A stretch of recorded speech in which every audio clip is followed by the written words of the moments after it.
Good evening, I'm Zaragonaut. Welcome to the studio this evening. Oh, it's evening in the UK, which is where I am. Right, let's look at this fella. And let's see if I can do this without making mistakes tonight.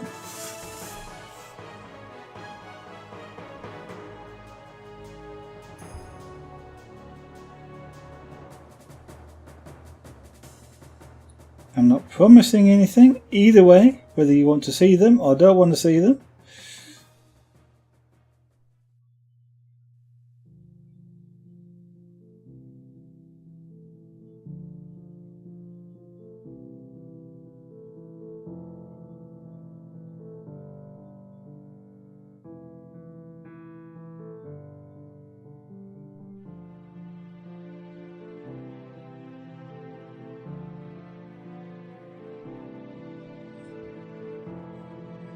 I am feeling impatient.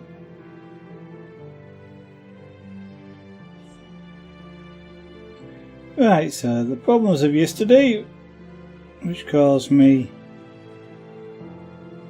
to be working late and to try doing a small stream, which didn't work out very well, got solved. Which is why I tried the small stream, but I was so tired after it, I started making mistakes. And mistakes are not really something you want with pyrography.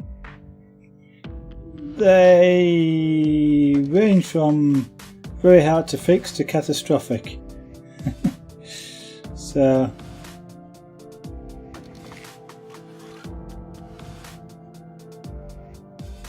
I decided it wasn't a good idea to carry on.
So the intent is to try and do the shading.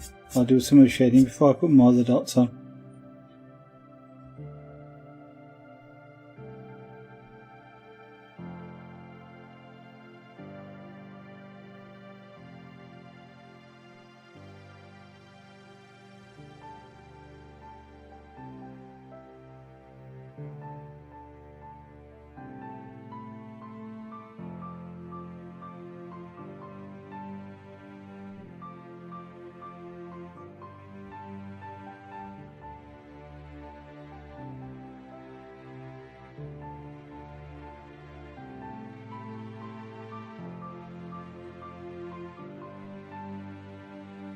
Now, as I say, I'm feeling impatient tonight for some reason, so I've got to guard against being impatient with this. I have to take my time. Actually, that reminds me. Talking of talking, what I'll do is just turn that volume up.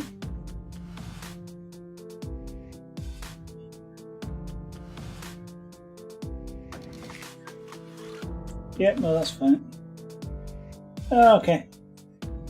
I had to restart the computer just before the stream started, and I figured that whilst I checked the microphone, it's kind of hard to do a microphone check extensively, so I do a fairly simple microphone check, listening for the feedback, and it appeared okay, not distorted, but I just figured I'd check my own stream just to be sure.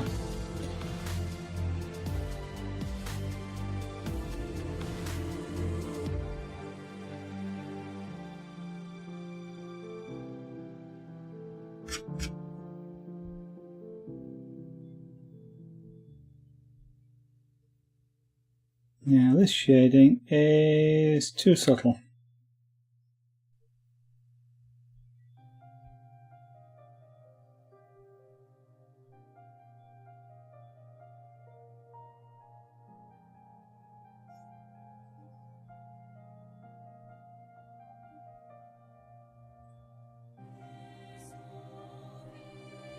But that's okay. Actually, you can just about see it there, but we want it a bit darker.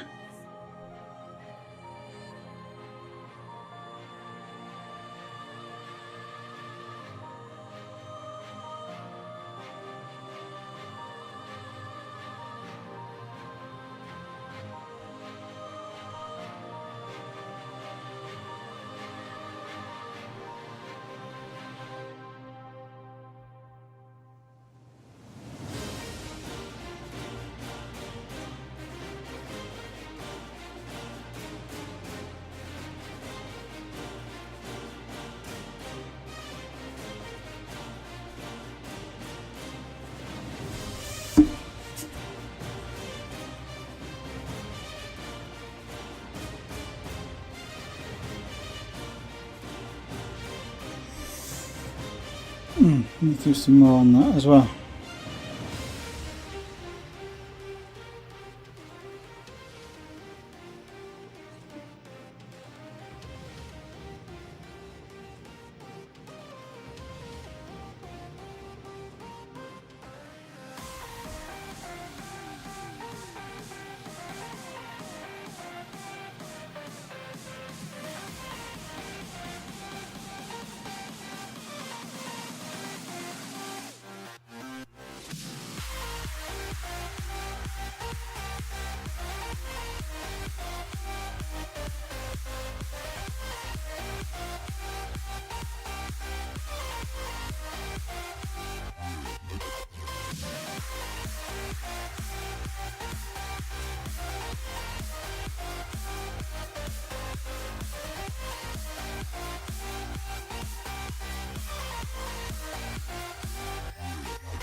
Right. Yeah, that's probably about.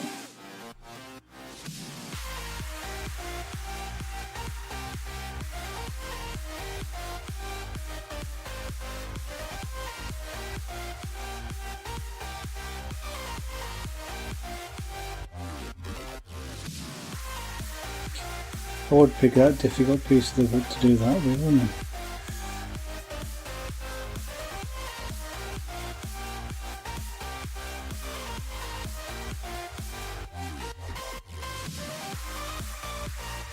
So I just put basically like a crease in there.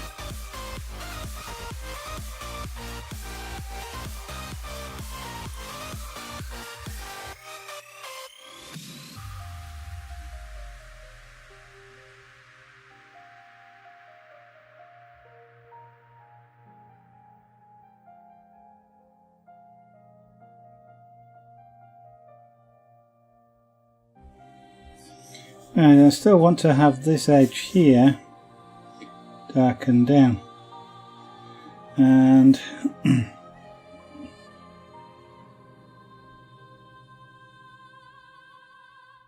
want to graduate it as well.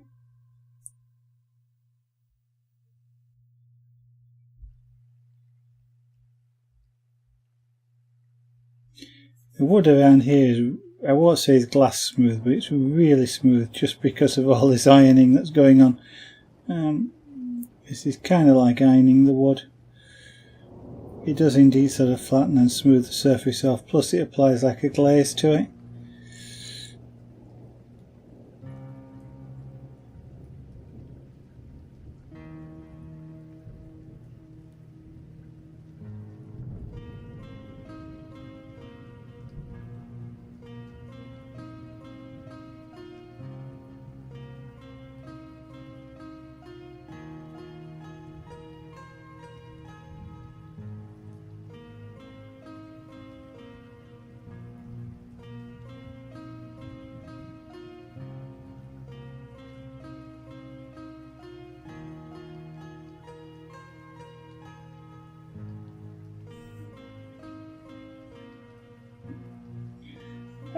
It's a bit slower than I want it to.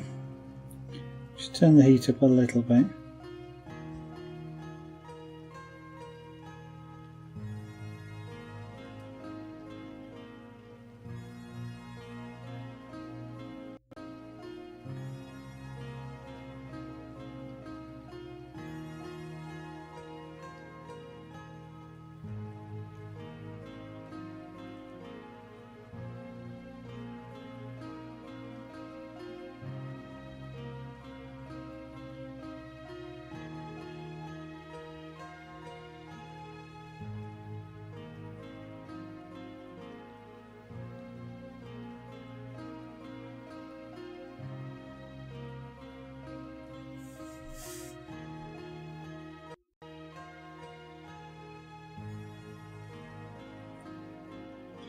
I know it always is better, shall we say, to take your time doing art and crafts and things like that and do it sort of right, but don't have to get impatient. I want things to move on a bit faster.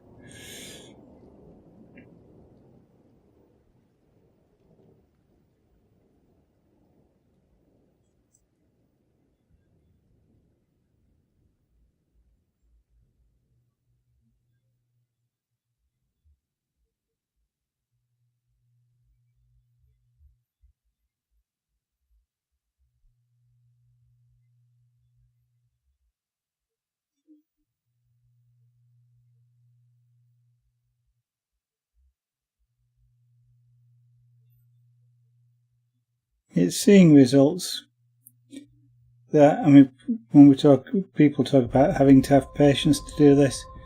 As long as you're seeing results, you don't need patience. So when things are taking their time, that's when you need the patience. Patience not to try and rush it. I mean, in this case, not to do something like turn the heat up to maximum and try and get that to work.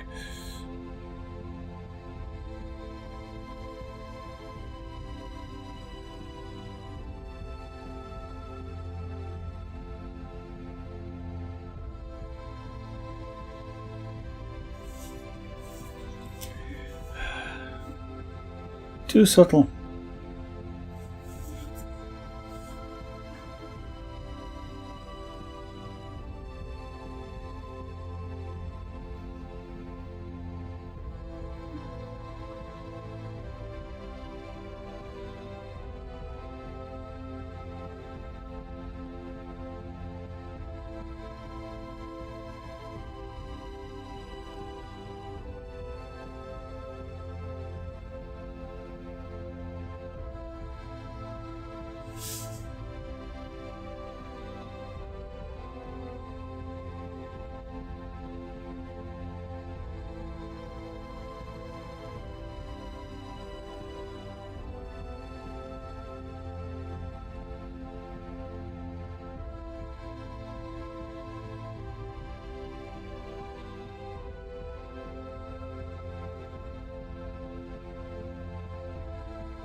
Last night this pen just seemed to be heating everything much too much.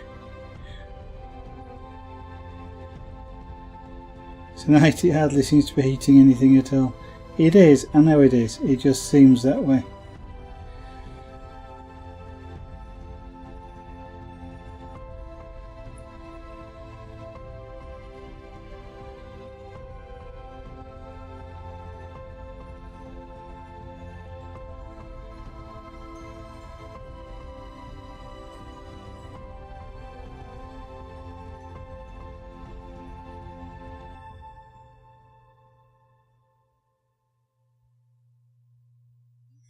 Now whilst you can build pyrography up in layers, sometimes the wood becomes resistant to additional layers. We have already put some pyrography on here. Not sure, strictly speaking, that's what's happening here, but it does seem to not want to change colour significantly.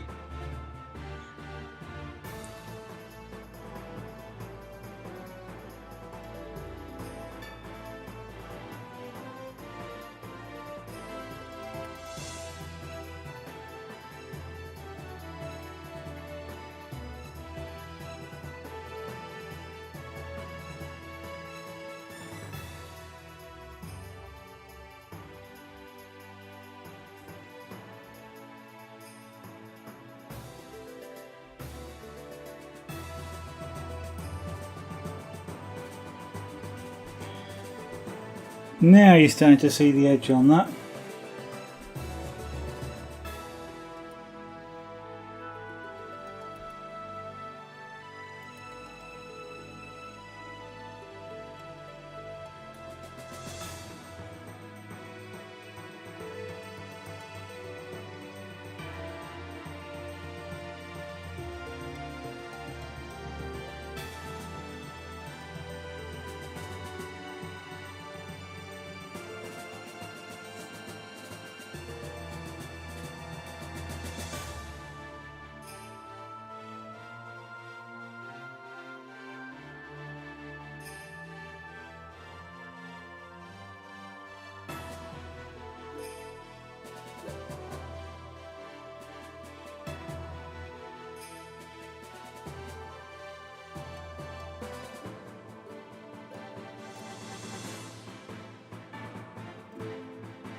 Pen is working, but it really feels like it's cool. I don't want to touch the end to find out, and because I know it's hot, because it is affecting the wood. But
There.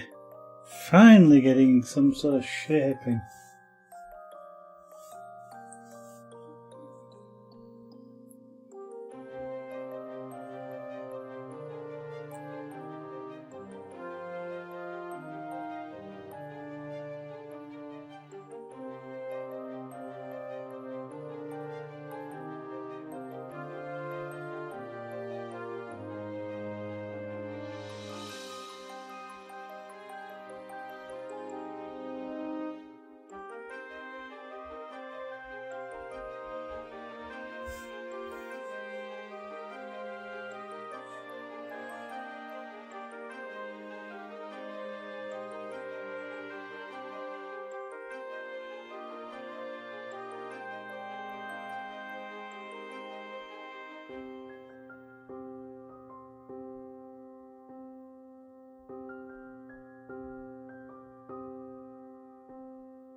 Oh, where's my eraser?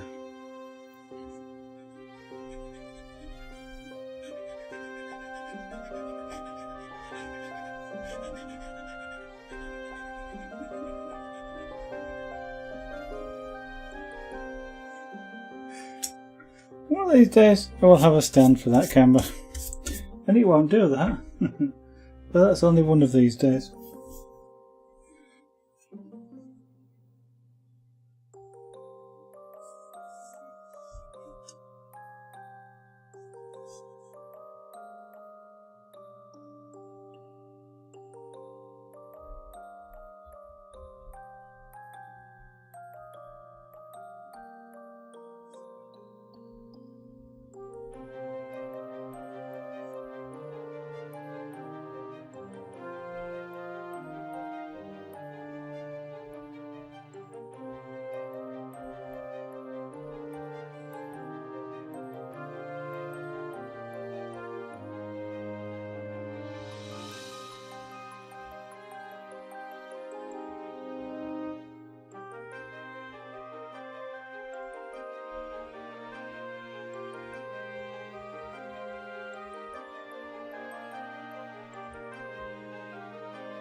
Okay, so what I'm trying to start to do this, use the shading there to start. Well, I am trying to shape the body and the face.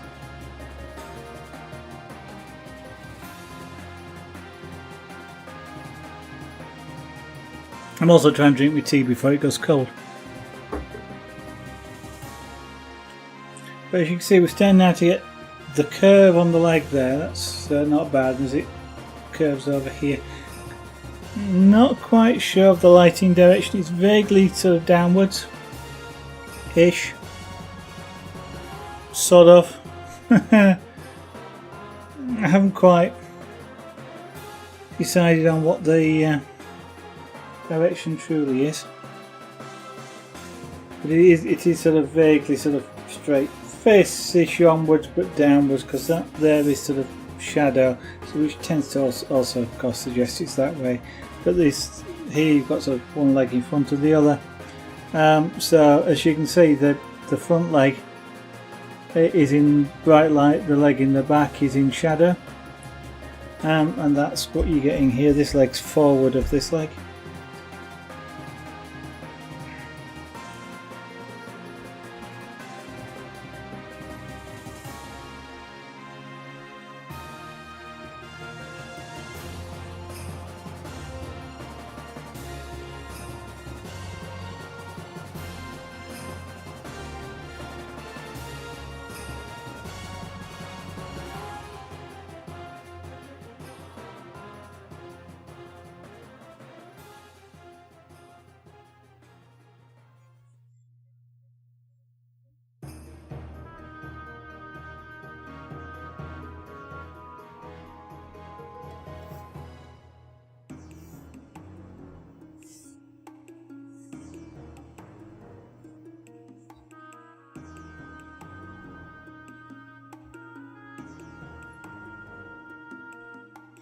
See me running the pen on the black bit of the wood.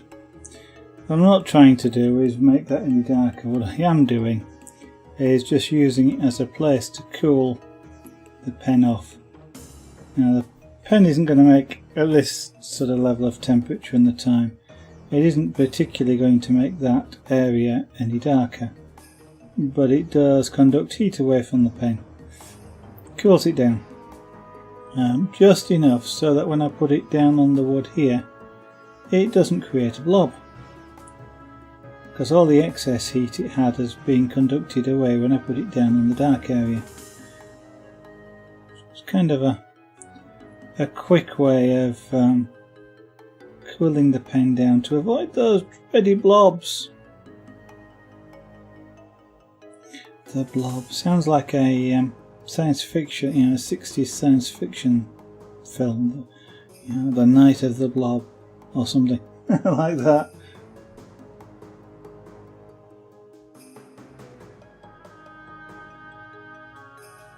The night the blob came.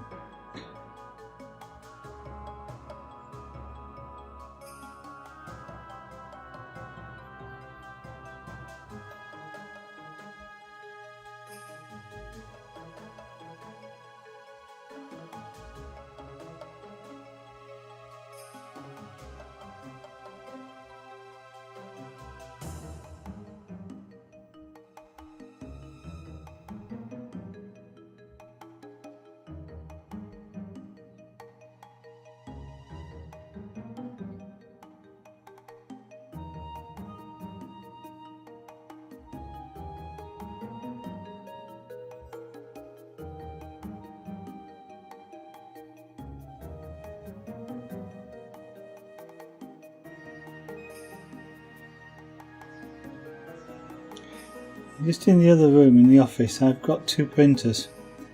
From time to time they just perk up. I don't know if they're sort of, one of them's a laser printer, so I don't know if it just sort of stirs the pigment or something. But it just sort of, both of them just perk up and make a noise. And I quite often wonder who on earth's around when I hear that, until I realise what it is.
One of the difficult things, especially when you're beginning, kind of like I am here, is judging shades.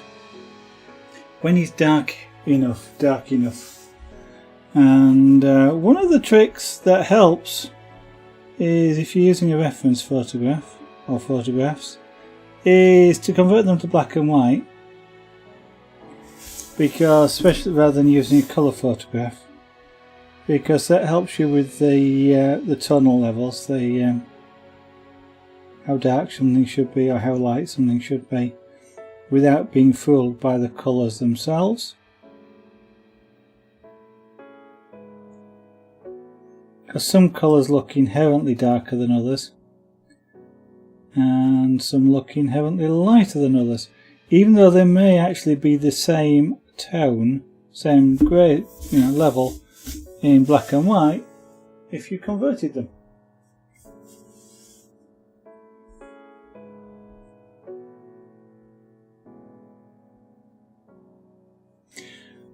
So it's always a good idea to convert them if you can.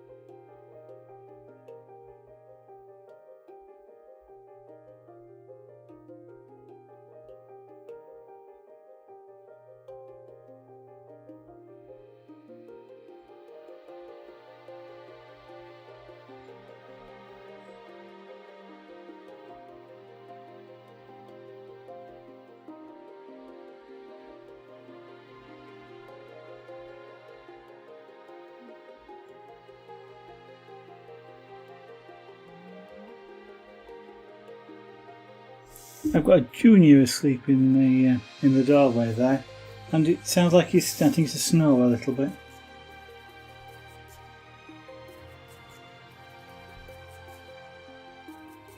You know, cats can snore.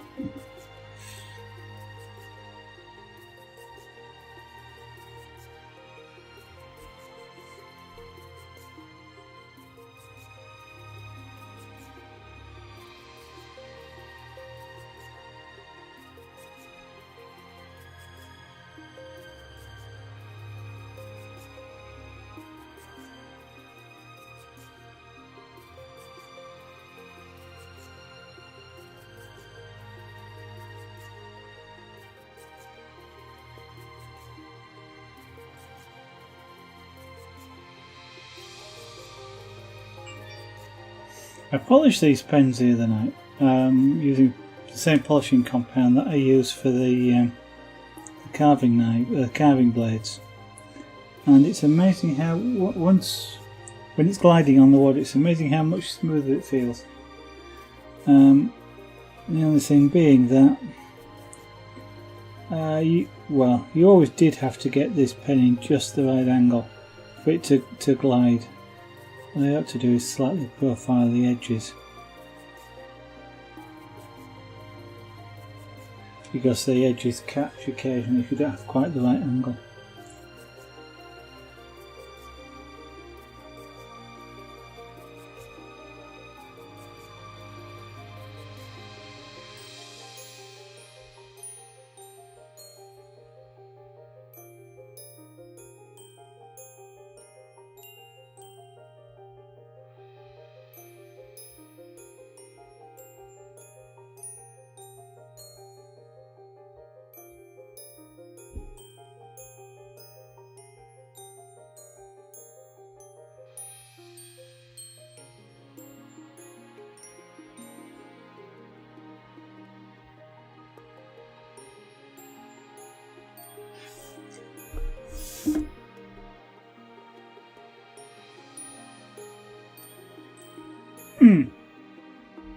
Wolfie, I am indeed, thank you very much. Feeling a lot more awake, less tired than I was last night, and how are you?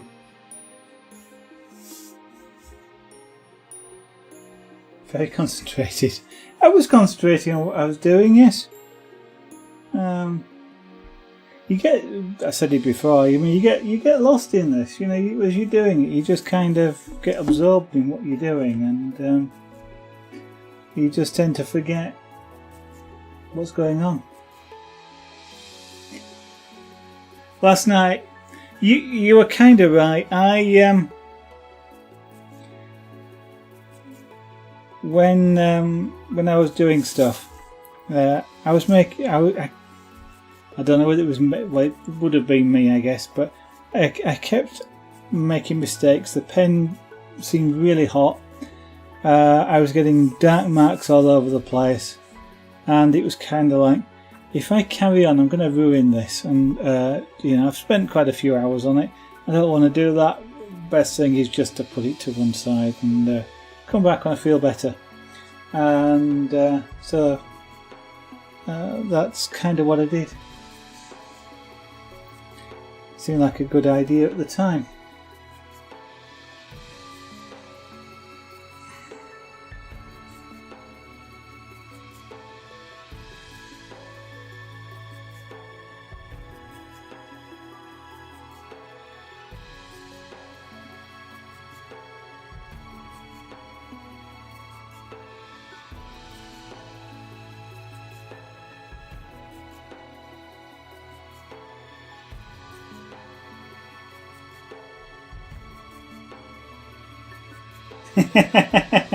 Well, you offer some reasonable advice, shall we say, anyway. Yes.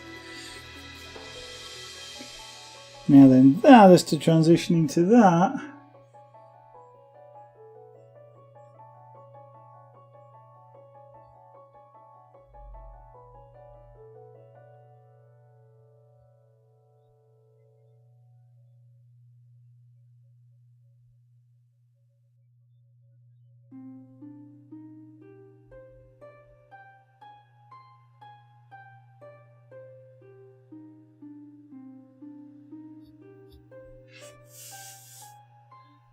She's doing what I've just done there. She's softened off that transition. In fact, that's still a bit of a harsh transition.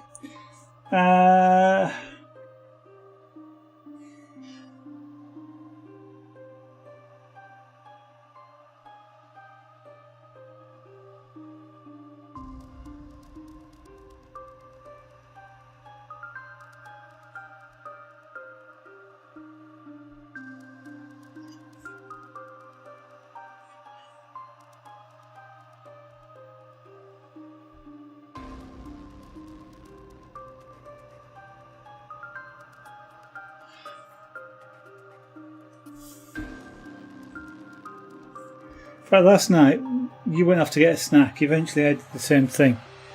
I spent about. I went and made some popcorn and then sat back and I watched a couple of videos for about an hour and then went to bed.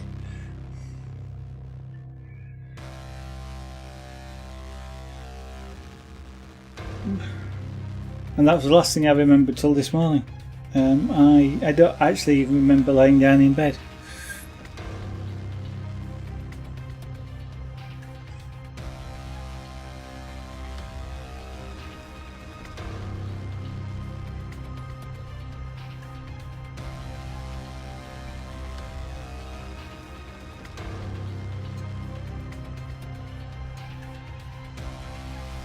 Then I need to put some more texturing. I think I'm going to need to put some more texturing to stretch out that nose a little bit down the sides. You need to wait till the next sale. What of cards? So you get some more cards, or is this something else?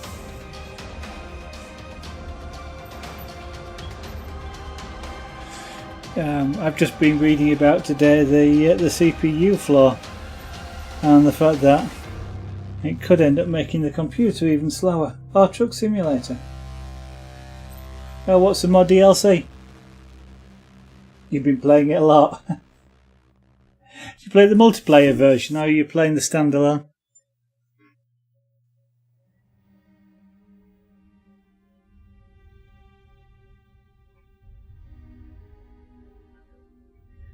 I played the multiplayer version a bit, but standalone. But I kind of prefer the standalone one. I played the multiplayer quite a while ago when it was relatively new, and there were just loads of people on there, and people just ramming you just because, and it wasn't much fun. So I prefer playing the standalone version. It's kind of nice in the multiplayer one to sort of pass somebody. It's actually a person who's driving it, you know, as opposed to it's just another character. But you pay off for that. I tend not to get loans. I've sort of done it three times because it's Truck Simulator, American Simulator, and then another profile just for testing things with. I tend not to get a loan. It doesn't take that long driving sort of the quick jobs to get enough to buy a truck. I mean, you get sort of about, well, £7,000 to £10,000 a job, and it doesn't take much to get sort of 125,000 whatever, when you can get your own truck and carry on from there.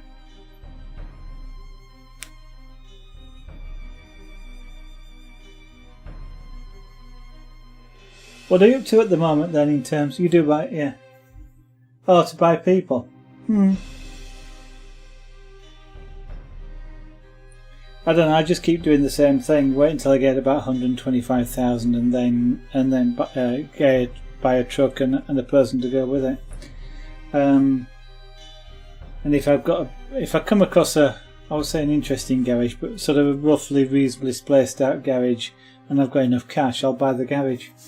I've not got a lot of people, but I'm now generally speaking, around about 500,000 units, pounds, dollars, euros.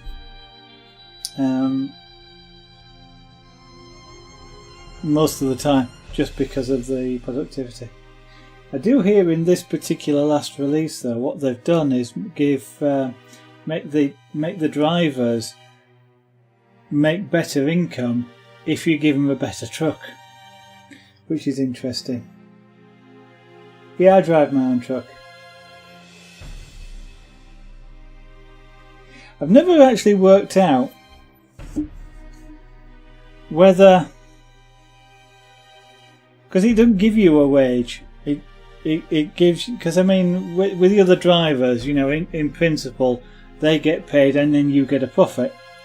And I've never worked out if it's the same as what you get paid, because they don't ever give you that figure. They give you sort of revenue for you, and income for the others, minus having taken their payoff. So, tell you what, when I started driving the American Truck Simulator, I was kind of surprised at the trucks, because I don't know if I mentioned this the other day. They now seem underpowered. You almost had to be in low gear to be able to even pull away from a junction, and I kept stalling the truck in Euro Truck Simulator. I never do, but there again, I realised the other night I'm driving a 750 horsepower truck in Euro Truck Simulator, and only 500 in American. But you make $24 per kilometre. On average 27.5. Oh, okay. I know job-wise, I always have it sorted by cost per kilometre, because that way the length of the job doesn't matter as such. If you get because you can get some apparently expensive jobs like $10,000, but it's about $10 per kilometre. You can get some 7,000. Say, but they're sort of $40 per kilometre, and it's kind of, why wouldn't I want to take the $40 one?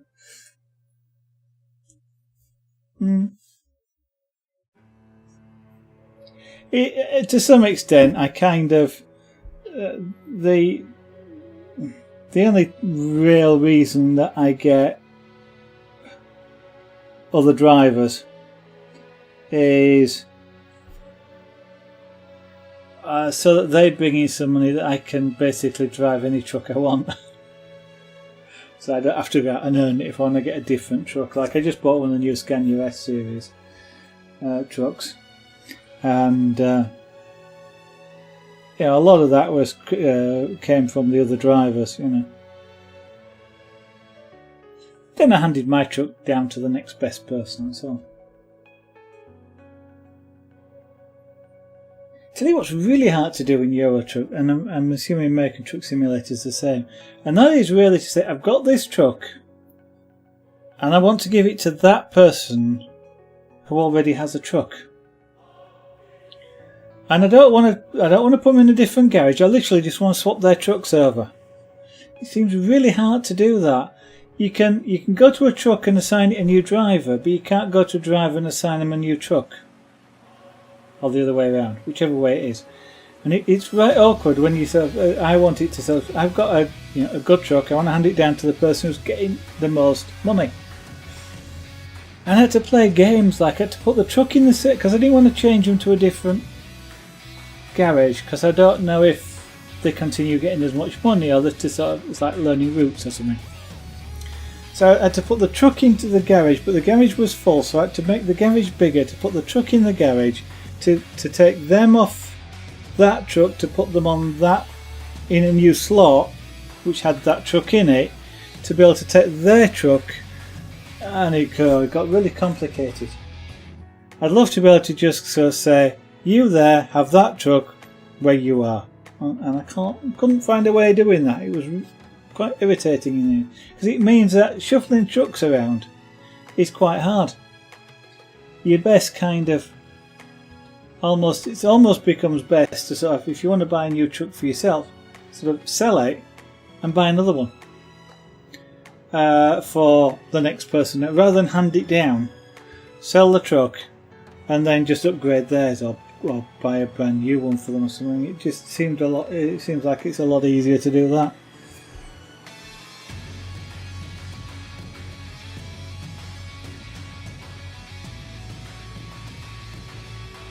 That bit wants to be darker now, but we're going there.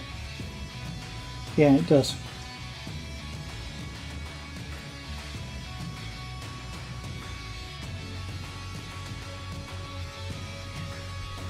It's surprisingly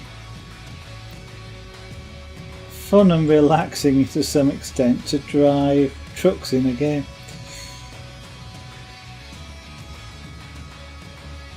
I even had Lady Zara the other day actually say, because she'd watched about 5 minutes, So she kind of understood, you know, why people would want to do it, because she could see the scenery, and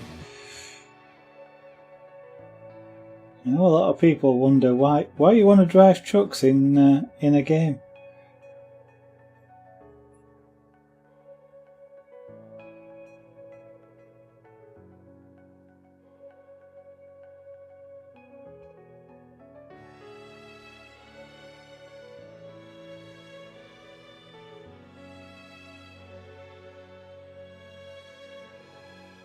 Although I have driven both a tractor unit and a full unit with trailer. I've driven a tractor unit more than once, because in the UK you could at one time, I don't know if you still can, you could drive them on when the light with that trailer on the back, you could drive them on a car licence. I don't know if you still can, but I did once on test track drive a full Arctic. So with a trailer as well, which was quite interesting. But I've kind of been fascinated with the articulated trucks for a long time. Lots of wheels. Always like lots of wheels. I don't know. Start with the models. I like the models of the trucks. I'm not too bothered about the 4-ton vans and things. Oh, I've got a 6-wheel Tyrrell racing cats. Lots of wheels. I just like the wheels.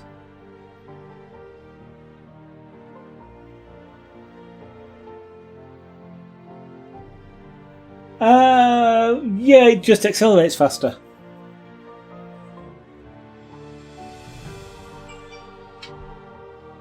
Tell you what though, we used to have fun. I used to work, when I was really young, I used to work for a garden centre.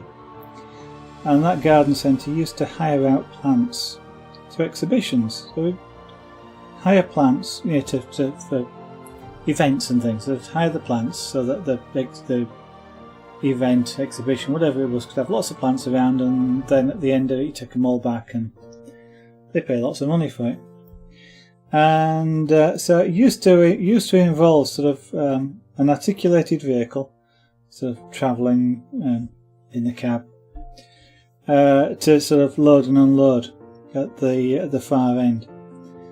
And I wasn't driving, but the thing is, when you think of a tractor unit, it's powerful enough to pull that that 30-odd foot trailer and about 30 tons as well. And when it's when the trailer's empty, those things move and they accelerate as well. And more than once, sort of on the motorway in the middle of the night, we've had they've said sort of people like I don't know, not exactly sports cars, but the sporty cars, people sort of coming up alongside and messing about.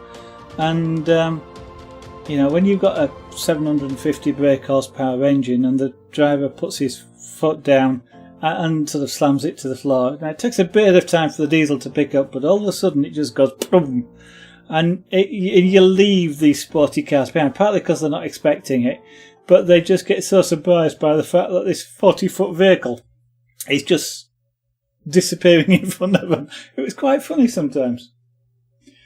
If you look out the window and look at the faces as this thing starts accelerating, it's well, it's kind of funny.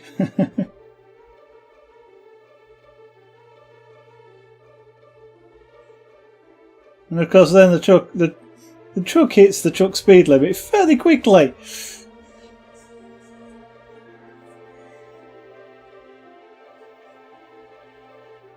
It's just unfortunate that they've got tachographs, I guess, otherwise I'm sure quite a few drivers would probably push it a little bit more.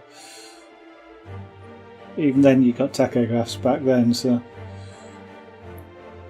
you didn't want to be caught speeding.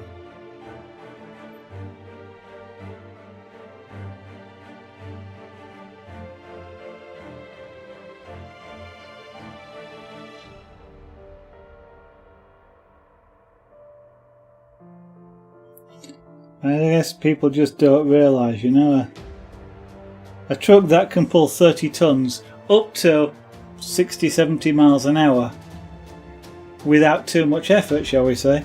You know, why they expect it to be slow? It just accelerates slow when it's loaded, that's all.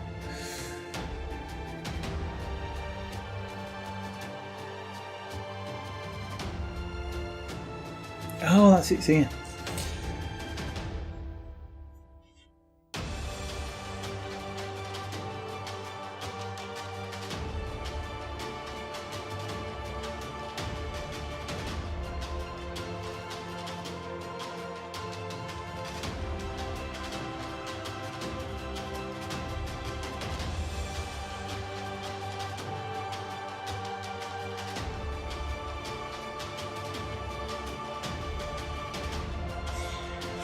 It was kind of an interesting job, was that, because I got to see things like the inside of a number of the posh London hotels, but from the other side, because you used to unload down, you know, in the goods areas and things, and bring stuff in and up service elevators and stuff like that.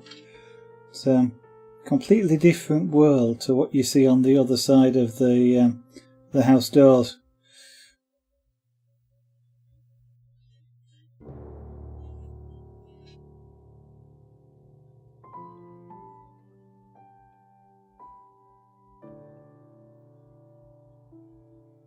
You also got to see things like some of the exhibitions at places like Earl's Court and stuff like that, whilst they're still setting up. So you got to see a lot of exhibitions early, because whilst sometimes you had to wait for them to set a particular place up before you could deliver, so you'd be sat and just wandering around. It's used to be quite good fun.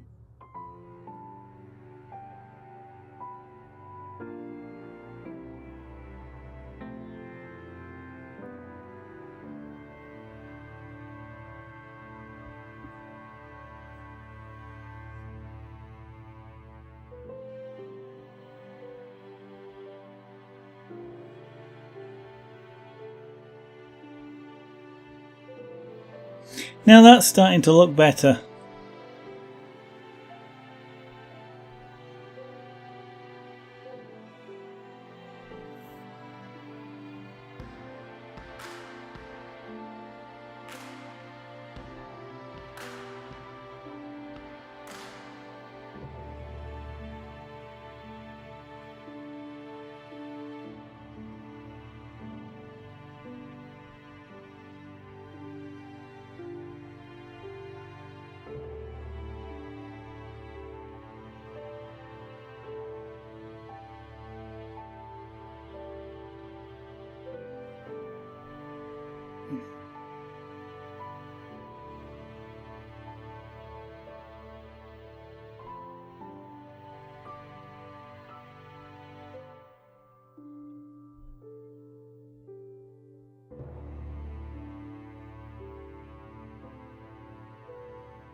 Every time I do a pyrography, I'm kind of amazed by it, but I shouldn't be, by just how much better it starts to look as I start to add the shading in. I ought to know by now, but it kind of the whole colour changes as you get rid of the white.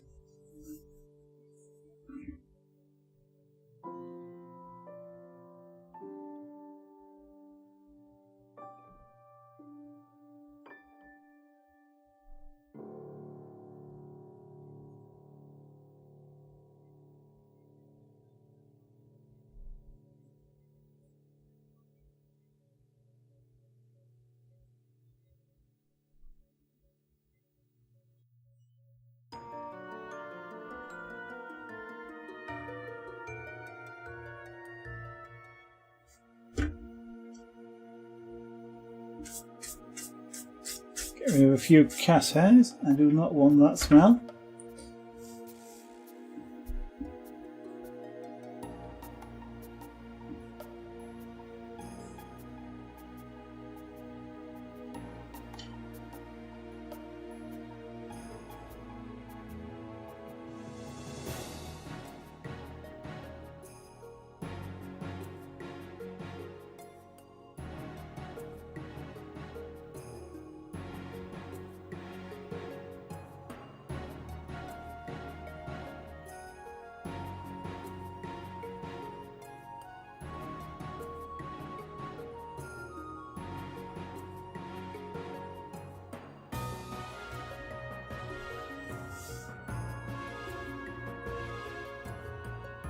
Might need a bit more work on that, but we'll think.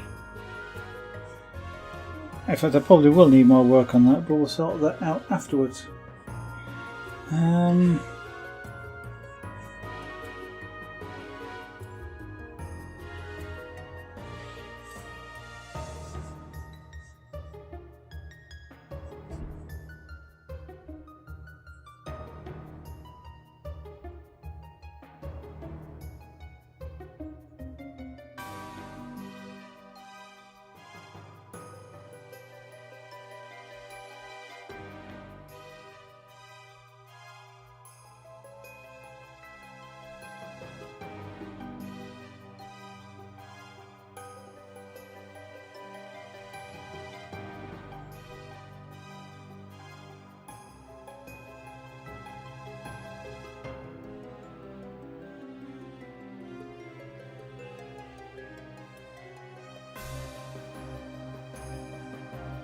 It stops there.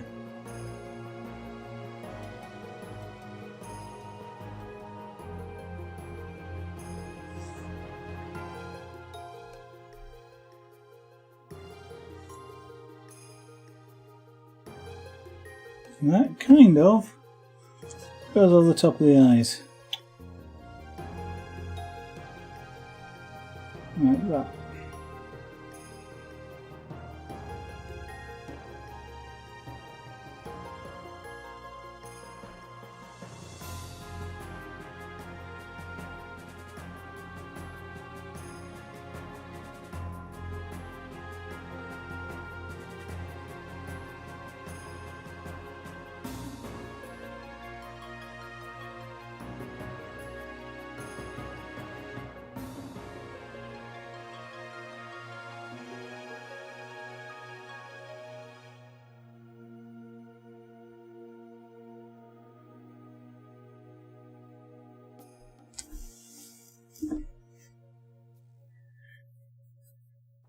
Okay, right.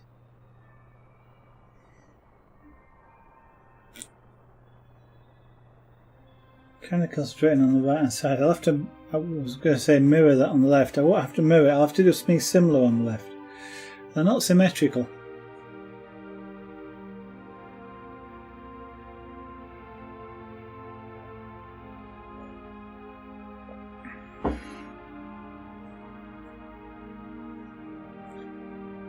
Should I start and try and do some of that now? Probably.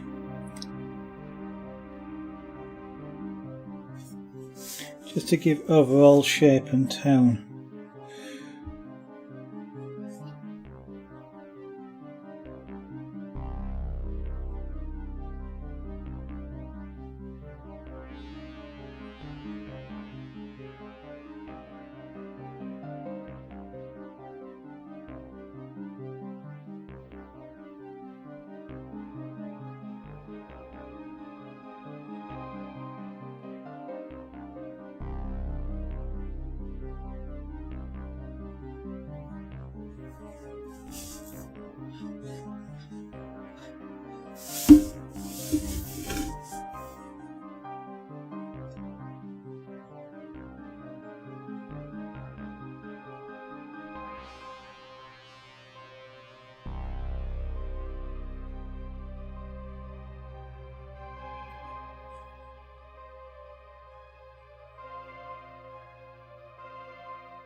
Let's just start with basic colour.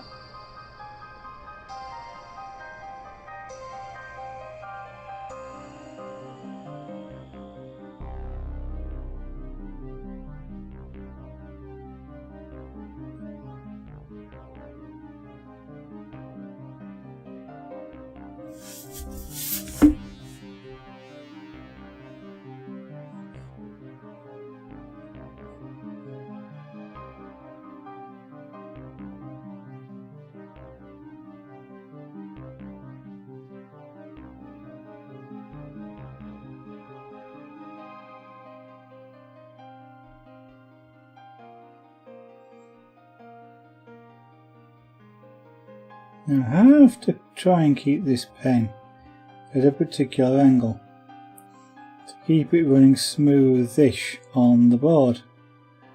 If I tip it slightly, what I end up getting is one edge or the other sort of in contact with the board, and I get sort of little tiny scribble lines. I'm getting them here, but not quite as much.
Yeah, that's a good idea. That muzzle wants to be a bit wider, which I expected, which is why I've left some space there.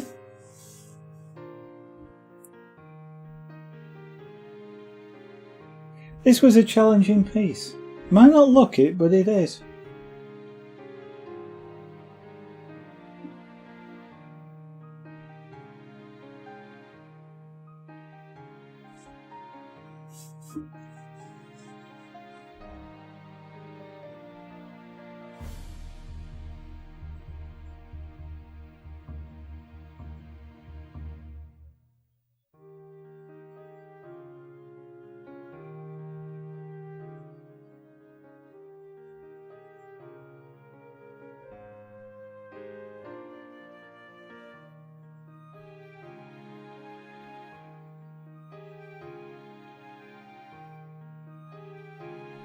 So, although the camera is probably still picking this up as white, here I am toning that white colour down a little bit. I suspect what's happening with the camera is it's adjusting its white balance to assume that this is white. Oh, excuse me!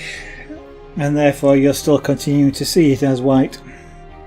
But here it's making quite a bit of difference to the overall tone. It's a very pale sort of yellowish colour that's going on here.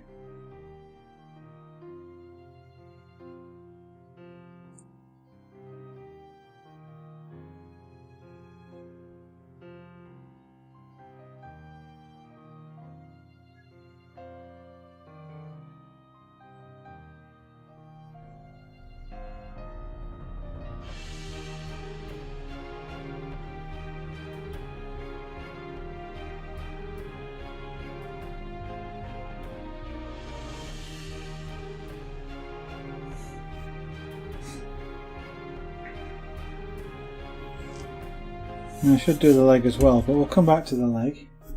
Now then, as I mentioned, I want it to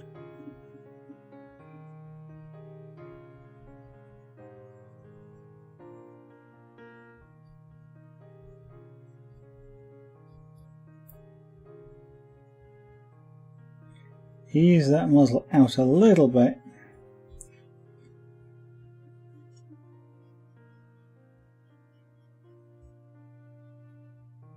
It's looking a little bit narrow for me.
Right, now we need to define a little bit more around this edge here to make it stand out.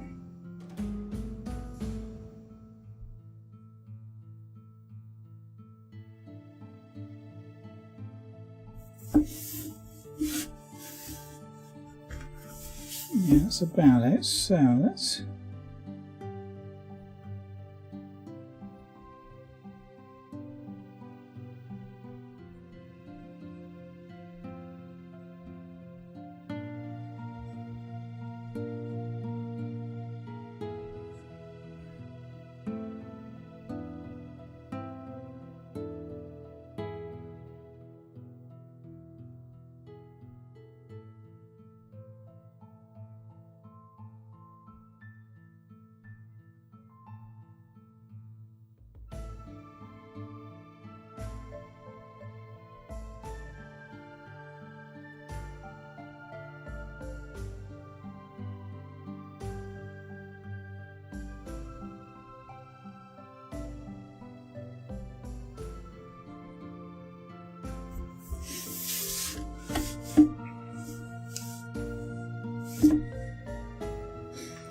that ought to be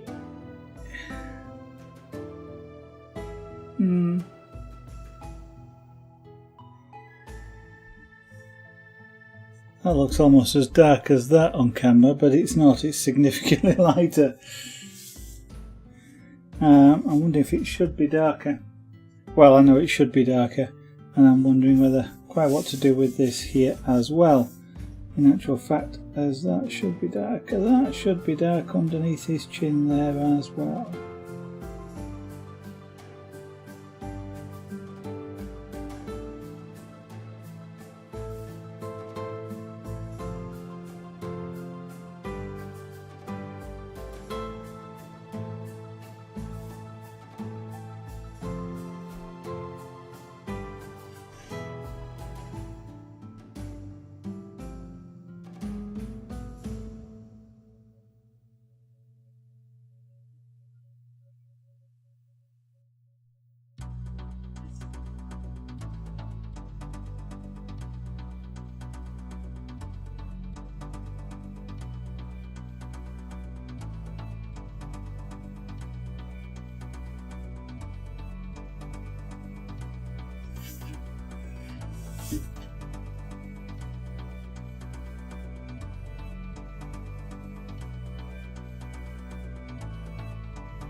Okay, this is an area I haven't gone over yet again, and need to do to darken it down. So just for the minute, what I'm doing is putting this outside edge in.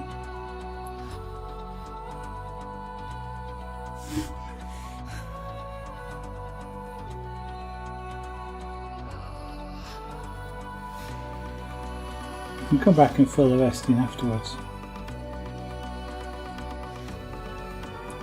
I might even do it now, but this is just so that I can see the edge, because I want to just be able to see the edge. I want to make this dark here, but I want to know just how dark. And it's gonna the edge is against this, so.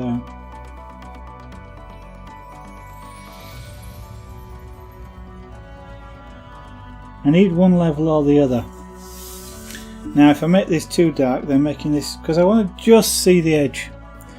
But if I do this dark first, then try and make this darker, that can be quite hard.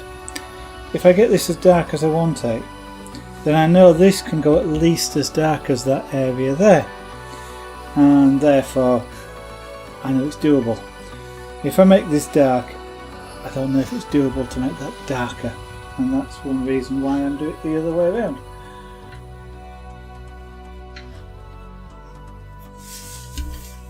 So now having put that in, I can then come over this.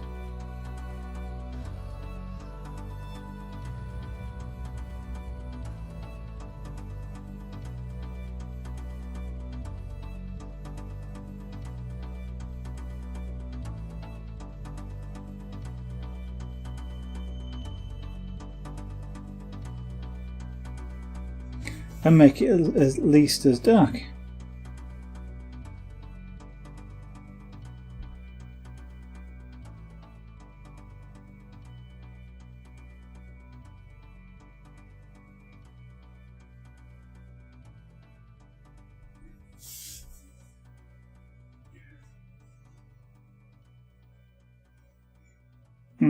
It's a subtle difference here. In actual fact, I managed to go a little bit darker there.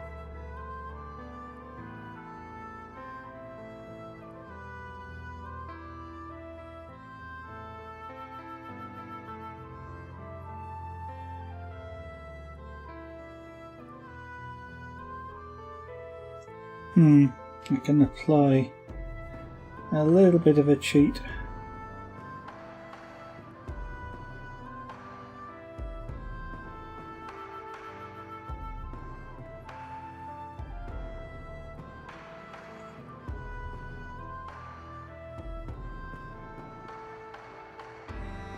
I don't really want to make this real black, just because it's quite a large area.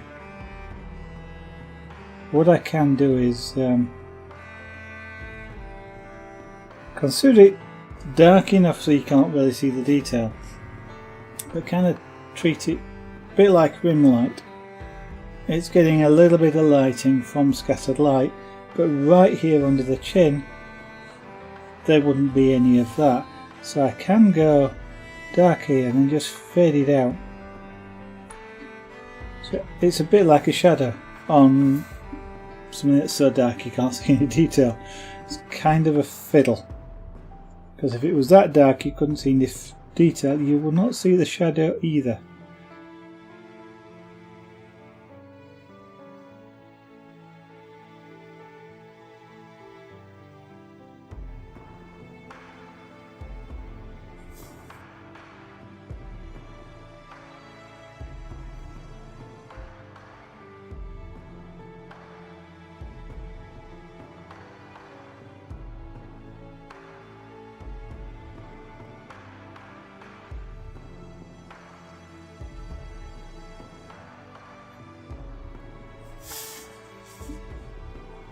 But it gives me, in person at least, it gives me just enough of a contrast level that I'm after there.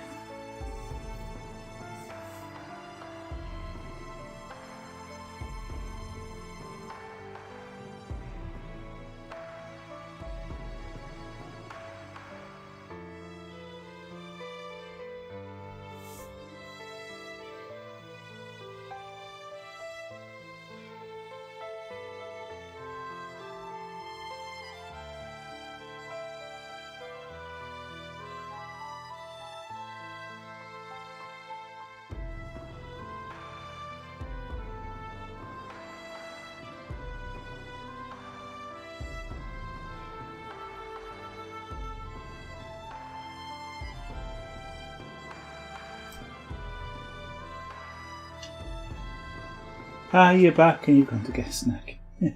Okay.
Totally a nice salad. Okay, what do you think of as a nice salad?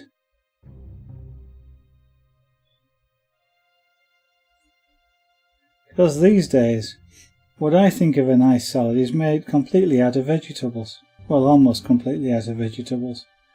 Sometimes we put a couple of fruits in there, like tomatoes and maybe grapes. But I make a salad up out of cauliflower, broccoli, onions, generally a little bit of cabbage, mushrooms,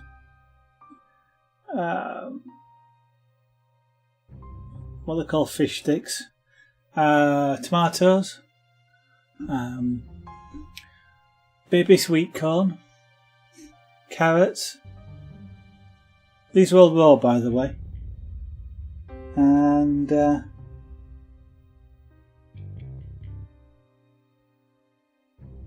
don't put cheese in, actually. Not very often. Might have to try putting a bit of cheese in future. So the only animal product is what they call fish sticks, but which is sort of whitebait, I think it is, which has been sort of flavoured to resemble crab.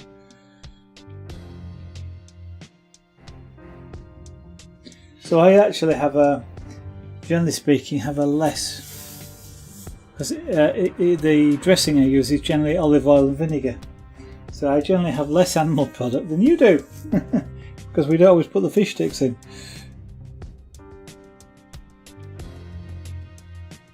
I make a great big bowl of it, sort of a bowl, sort of two-handed type bowl, that size, and it's sort of a 12-inch plate, which is then piled to about the size of the maximum size you can get on there without things rolling off, and get 2 plates out of it generally of that size, and eat all of that for one meal. You don't feel hungry afterwards.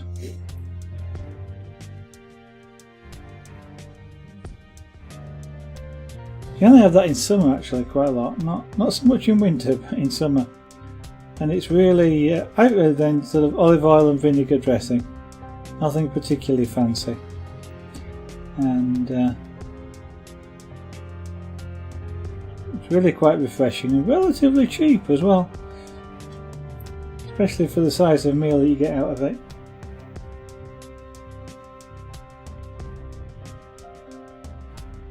But you're on a diet. I'm not. Other than potentially a seafood diet, as in seafood and eat it. Why are you on a diet? You get enough exercise. Young people generally don't. Well.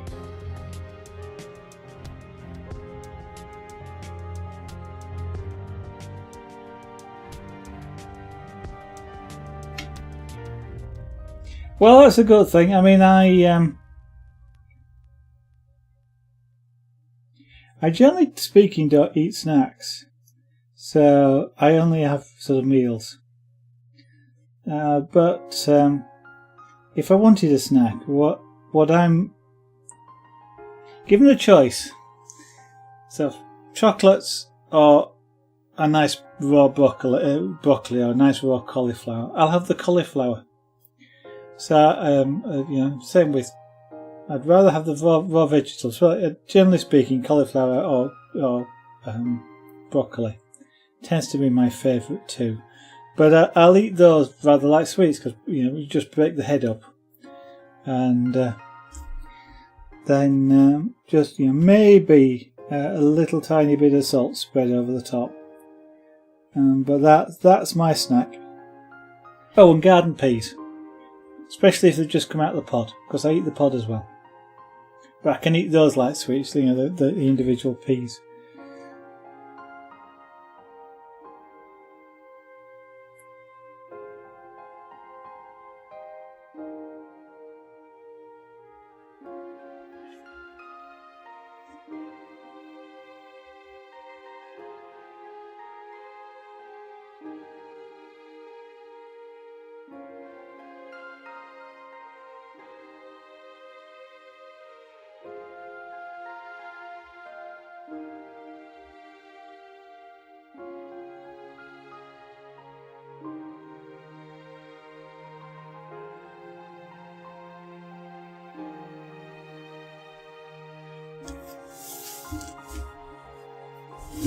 That's how they are, yeah.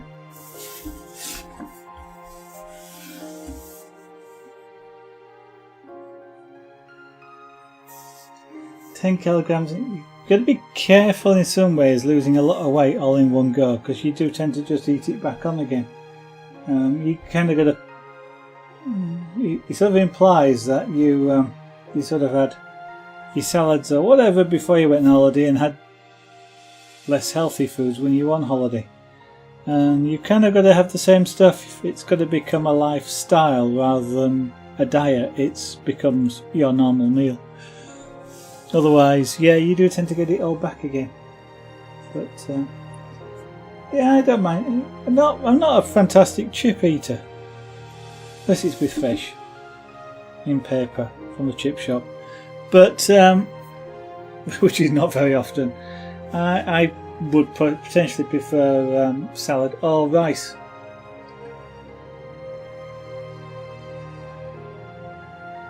Yeah, he just ate too much. Ate too much, did too little. Drank too much. Yeah. Usual sort of thing for holidays.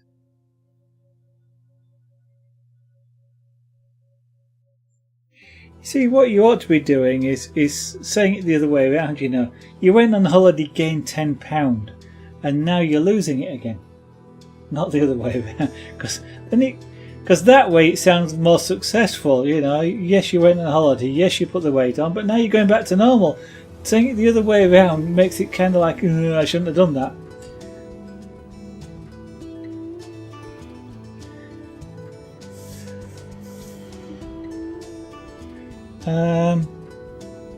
This needs to be darker under here.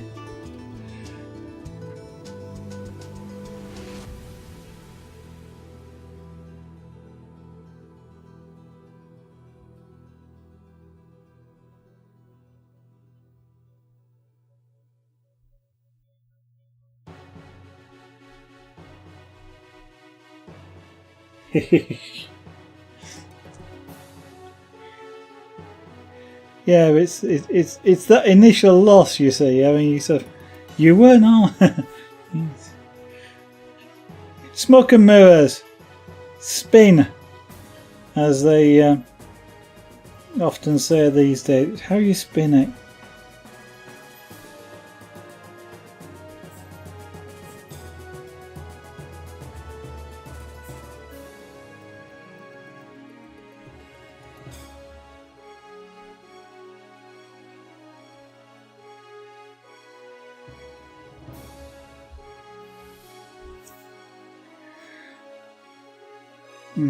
This is going to need more shading down here. Definitely, it's a little bit.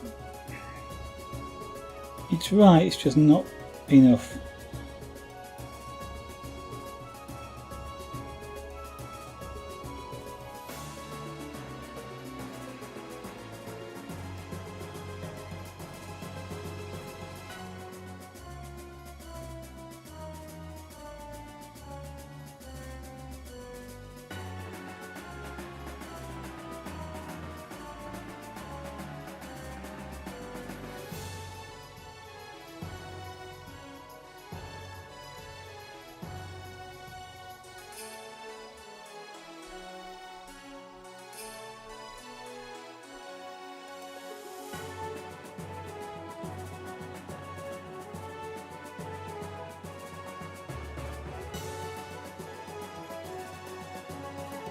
Actually, just thinking about it, one of the snacks I do like to have is jalapeno peppers. Oh, yeah, jalapeno peppers. I have in the cupboard. I've got a jar of them. They're sort of not exactly pickled. They're in a vinegar, but they're not a pickled sort of thing. They're sort of preserved in vinegar, and. I ate 3 of those at a time. Well, not. I ate 3 of those in as a snack, if you like, if I was going to have a snack. So 3 of those, so nice. If I'm lucky, they're about sort of 4 or 5 inches long jalapeno peppers, and I eat those.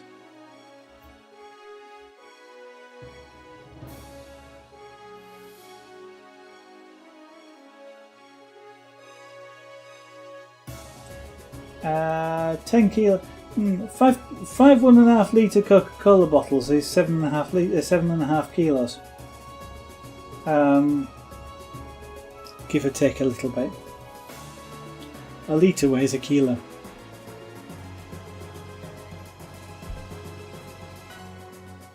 So your 10 kilos is closer to sort of 6.5 bottles of Coca-Cola. Does that make it sound better or worse?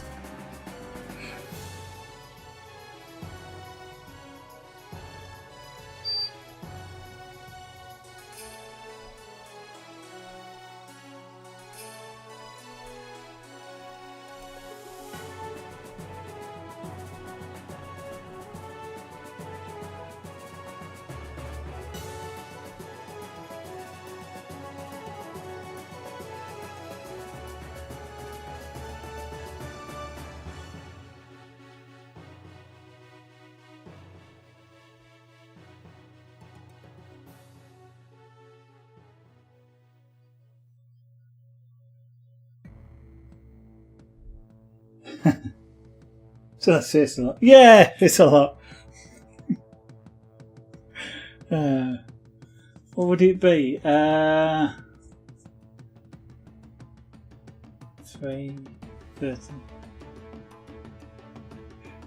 cans? 30 cans, 10 kilos? 330 milliliter cans? Just think, 30 cans. How high would you stack? You can do all sorts of funny things when you start doing stuff like that, yeah. You can make all sorts of interesting comparisons.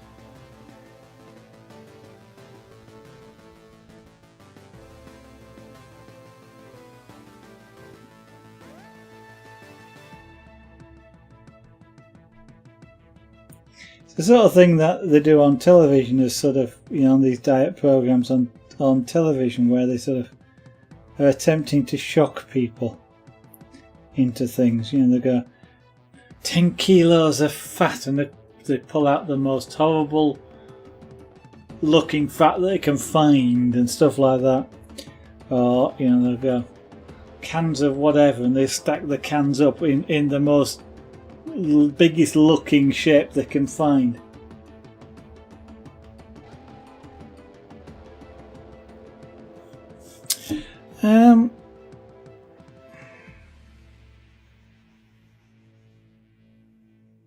Yeah, I was just thinking it's about time.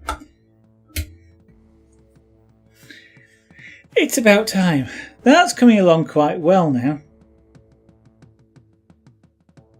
Now that I'm starting to get the more of a shading in that looks right to me, it feels a lot better.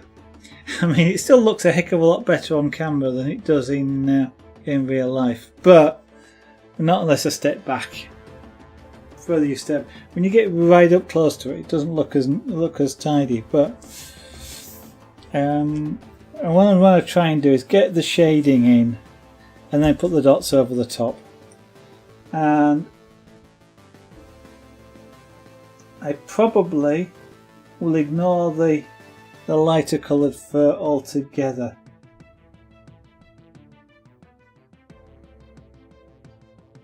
Because, I mean, strictly speaking, with the lighter colour fur in between, it's got a texture. It's got little tiny dark patches between the individual fur clumps and things like that. Don't know if I'm actually going to attempt to do anything like that on it. Probably not on this scale. On the paper one, which is sort of just that, when I'm doing on paper, I might do something about, do the white fur and put some of the stuff in between it, but I think on something of this scale, that probably wouldn't look right. I was thinking about putting it in, but I might just rely on sort of the underlying texture of the pyrography that's gone on to supply that sort of lighter fur texture. So I've got to remember to keep working in the right directions. But you're going to watch a movie then? You're just happy to be losing it. Yeah, good. Glad. Carry on and good luck with it.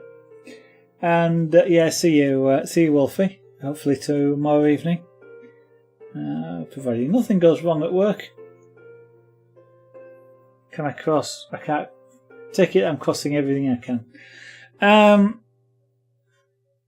because I've still got an application that is failing for no apparent reason and then works for no apparent reason, and I don't like that. But I've got another 3 days using it. I've got to use it for another 3 days, so that could cause problems. But we shall hopefully carry on with this again tomorrow. So for anybody watching, that will be same place, same channel. To nick a very old catchphrase from UK television, and I can't for the life of me recall what it's from, but I know it's an old one. And that'll be 7 PM UK time. Approximately, or between 7 and 8 PM UK time is when I'll start, going on till approximately now, which is about 9 o'clock UK time, GMT. And we'll carry on with more of this. So if you have been watching, thank you. If you haven't been watching, you wouldn't know I'm saying this, so thank you for not watching. And it's a weird thing we say sometimes. See you on the next stream. Bye for now.